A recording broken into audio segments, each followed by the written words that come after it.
This was Kevin Rudd among friends. Labour Party activists in a convention centre in a part of Brisbane where Rudd is not just Prime Minister, but the local Member of Parliament. Safe territory for a final campaign rally. But for all the clapping and cheering, Kevin Rudd's prospects do not look good.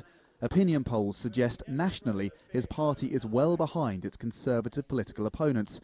His party looks unlikely to hang on to government. Kevin Rudd might even lose his own seat in Parliament. In this election, we are now engaged in the fight of our lives. It's a fight about the values which underpin Australia's future. A fight about our vision for Australia's future.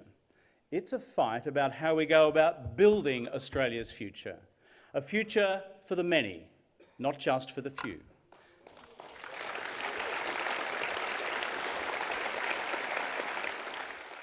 How did it come to this?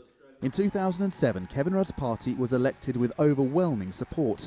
But after a flurry of reform, Rudd's popularity waned. His own deputy mounted a coup and became Prime Minister. Julia Gillard, though, proved more unpopular still. Rudd mounted his own challenges to her, eventually winning his old job back. He launched into a frenetic comeback tour, promising he'd changed from the man colleagues described as dysfunctional as Prime Minister. He toughened his party's position towards asylum seekers, reformed a controversial carbon tax, and said his opponents would wreck the economy with spending cuts. But none of that seems to have been enough. He's been let down by his own creativity in coming up with a new political purpose, a new, overwhelming, compelling narrative and a vision for the country. Sunday's official campaign launch was actually Rudd's final chance to make a big set-piece pitch. Those in the room loved it. To those who say that Mr Abbott has already won this election, I say this. Never, ever, ever underestimate the fighting spirit of the Australian Labor Party. But Rudd knows he's got to overcome doubts about his party's policies and personalities.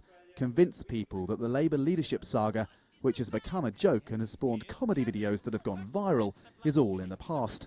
With my new look, I'm ready. I'm taking over again. Less than a week out, Rudd's prospects do not look good. Kevin Rudd had hoped for a fairy tale comeback, but the latest opinion polls suggest that isn't going to happen. His best result at this stage might be an honourable defeat, losing, but on a less catastrophic scale than his party would have suffered had they not brought him back to the reins. Andrew Thomas, Al Jazeera, Brisbane.